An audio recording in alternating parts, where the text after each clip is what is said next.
Hello and welcome to News Corp's Global Roundtable, a perspective on the UK and the United States elections of 2024.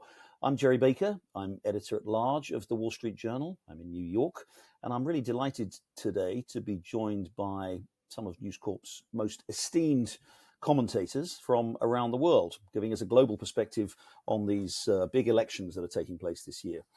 From London, I'm joined by Iain Martin, commentator, columnist for The Times. From here in the United States, Kim Strassel, of the who writes the Potomac Watch column for the Wall Street Journal and a columnist for the Wall Street Journal and commentator. And from Australia, where it's very early in the morning at this house, so thank you very much indeed, Greg, for getting up early. Greg Sheridan, foreign affairs editor, previously commentator of the Australian newspaper. So as I say, an experienced, knowledgeable, and I think we can say entertaining panel. So I'm really looking forward to this discussion. We're going to do a couple of these. This first one is going to be focused on the UK elections. As you know, I'm sure many of you have been following it. Rishi Sunak, the British Prime Minister, Conservative Prime Minister, unexpectedly called an election a few weeks ago, which will take place on July the 4th, in a few weeks from now. It's fair to say the polls are not very favourable for his Conservative Party, his ruling Conservative Party, suggesting that they are going to go down to a defeat, perhaps a defeat of historic proportions. So we're going to look at this, the election, what might happen, what's going to happen in the election, the results, what a new government might look like, and what it might mean for the future of the Conservative Party and indeed globally for conservatism. So Iain Martin, I'm going to come to you straight away. First of all, you're there in the UK. You've been following this, and you've been following politics in the UK for a long time. We're in the middle of this election campaign. What's your sense of what's going to happen?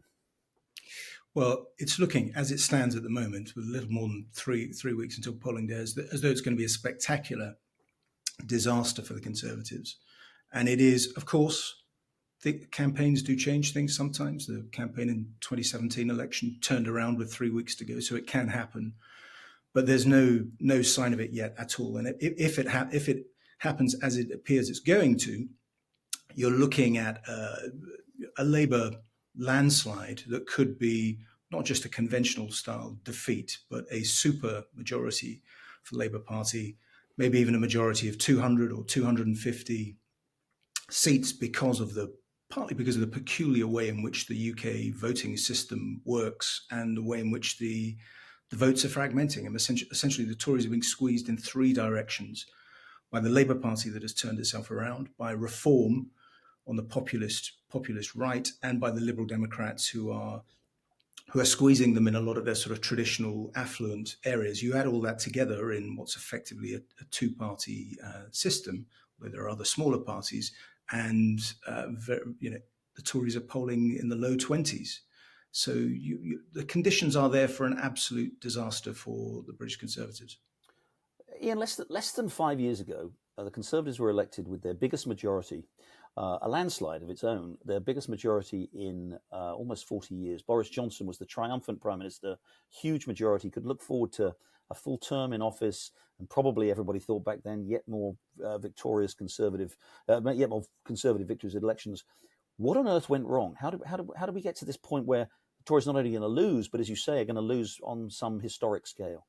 Well, it's quite, it's a really interesting question, because Boris Johnson had it all set up in front of him. He was the man who'd got Brexit done. And as you say, a majority of 80, I can remember when it was fashionable to say for a long time in Britain that the Conservatives would never have a majority ever again, or certainly not in my lifetime. And somehow he did it. He was almost an electoral magician. He was helped by the fact, of course, that the Labour Party went off in a crazy, very left-wing, sort of hard left direction, and a lot of people were worried about that. So he built an electoral coalition which did not survive the pandemic. I mean, lots of governments are losing in the aftermath of the pandemic, so that's a factor. But also the key condition was in 2019 was that the Tories were set fair for a decade, as long as Boris Johnson didn't screw it up. And astonishingly, for those of us who observed his career. And what do you know? I mean, if only there'd been some signs there in his previous career in the 25 years. But while he's a political magician, he's not a great administrator. He quickly became embroiled in scandal after the pandemic. But actually, that electoral coalition, which was blue collar, So you had blue-collar traditional Labour voters who voted for him, who wanted Brexit to be done, but also mainstream traditional sort of country club in American terms, conservatives in the UK, who were terrified of the far left. It added up together to an electoral coalition, which maybe it needed an extraordinary personality to hold it all together, and that was Boris Johnson. And the moment that he lost the trust of the voters, and the voters just decided that Boris had to go, it then spiraled off into a series of leadership contests. Liz Truss, who was only prime minister for 49 days, and then Rishi Sunak, who, I mean, he's made some mistakes, but he's also turned things around in administrative terms. He's restored some order, but that's not enough. And the electorate is furious, thinks that everything is getting worse, shades of the US here, cost of living crisis, the energy crisis, the war in Europe. You add all that together with the Labour Party simultaneously getting its act together and becoming incredibly disciplined and focused on winning at all costs, and you've got the makings of a disaster for the Tories. I want to come back to the Labour Party and ask you that. But Kim Strassel, you're in the US. You focus primarily on US politics, but I know you follow British politics closely too, and particularly can offer a global perspective. As you watch this election, in fact, indeed, as you've watched the Tory government of the last few years, what have you seen? What are you seeing that may tell us something larger than simply the issues of what's going on in British politics, about conservatives, about the conservative movement, about the ideas and the kind of the battle that's raging actually inside the conservative movement all around the world, and not least obviously here in the United States?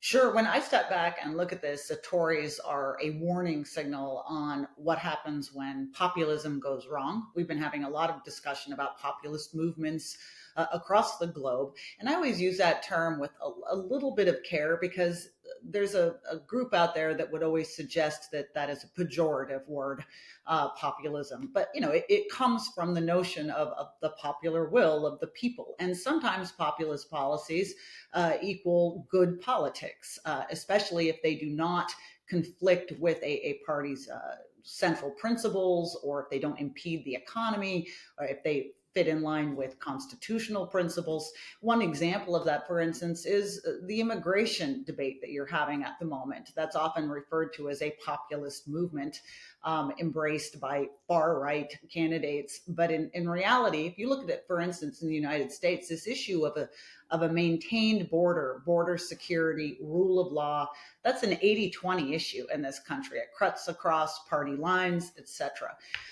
Where the Tories have gone wrong is adopting a lot of what I would say populist policies. They probably doubled down to a certain degree on what they saw happening with Donald Trump and his electoral victories. They took it to a different level. And you've had it, whether it be their climate agenda, which was meant to cater to that country club group that Iain was mentioning, or whether it's them chasing working class voters with handouts that they think will be good. Those are populist policies that are in complete conflict with what conservatives have always believed in: limited government, etc. They've been throwing in new regulations and higher taxes, and it conflicts with everything we know about what works well in terms of economic management. And now here they are. They've got inflation, higher costs of living. They've got green policies that there's a revolt against. We've seen across all of Europe. We saw that in the recent parliamentary elections. The Greens took an absolute thumping. We've been seeing European governments pull back from some of their more aggressive initiatives because it's been so hard on their economies. And so you see this revolt against them. And we always have a saying at the Wall Street Journal editorial page, good policy equals good politics. Bad policy also equals bad politics. And so here the Tories are.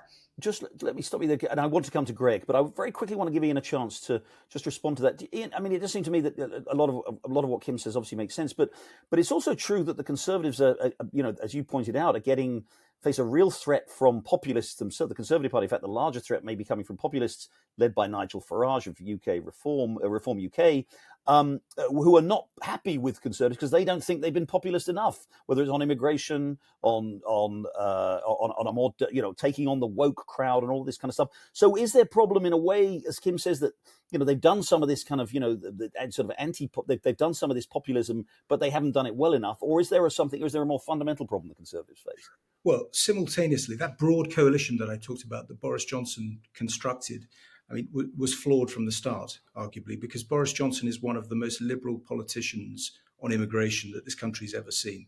The rules that he set in place as Prime Minister resulted in last year record immigration. I mean, numbers which were off the charts. Now, it was partly a post-COVID labour market, labour force readjustment. There are all sorts of factors, but he essentially reduced the rules, and you ended up with an enormous surge of migration, which has fueled Farage.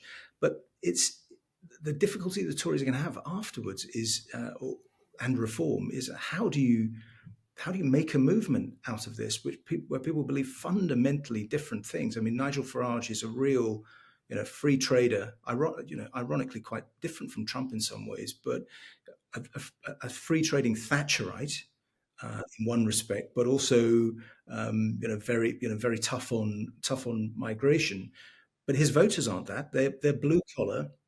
They're not Thatcherites. They're for higher spending. They're for higher welfare. Actually, if you dig into the numbers, so it's really an incoherent howl of rage. I'm not knocking those voters. I understand the anger post-financial crisis, but when you get to actual practical solutions, it doesn't hang together.